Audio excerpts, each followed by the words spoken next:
Hello friends, welcome back to enjoy education. நாம் இன்றைக்கி என்ன பார்க்க போகிறோம் அப்படின்னா, செப்டம்பர் 21 இன்று பிறந்த சாதனையாளர் ஹெச்.சி. வெல்ஸ். வரலாறு, அறிவியல், சமூகம் ஆகிய அனைத்து களங்களிலும் தனது படைப்புகளால் தனிமுத்திரை பதித்த ஹெச்.சி. வெல்ஸ் 1866ஆம் ஆண்டு செப்டம்பர் 21 இங்கிலாந்து தலைநகர் லண்டன் அருகில் உள்ள ப்ரூம்லி நகரில் பிறந்தார்.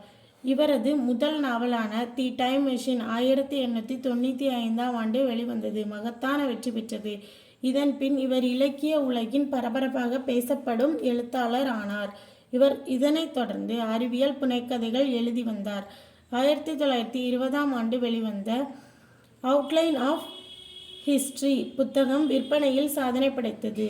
தி island of doctor Moreau, the invisible man, the war of the world, the best of thing to come ஆகிய நூல்கள் இவருக்கு பெயரையும் புகழையும் ஈட்டி தந்தது. வாழ்நாளில் சுமார் 50 ஆண்டு காலம் எழுத்திற்காக தன்னை அர்ப்பணித்த தொலைநோக்கு எழுத்தாளர் ஹெச்.சி. வெல்ஸ் 1946ஆம் ஆண்டு மறைந்தார். நன்றி. வாழ்க வளமுடன்.